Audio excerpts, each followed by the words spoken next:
Kakain ba kayo? Good morning for today's video mga idol. Luluto tayo ng almusal.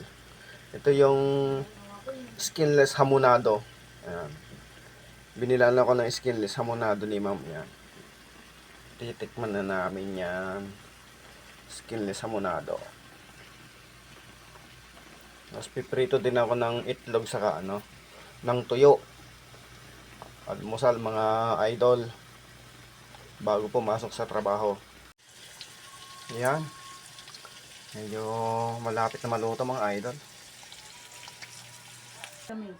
Okay, luto na yung ating hamonado mga idol.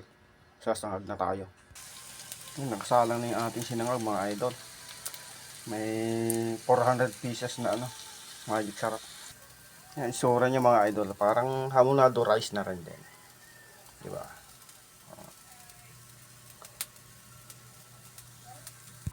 Nakasali na sa kaldero yung ating rice hamonado. Sinangag.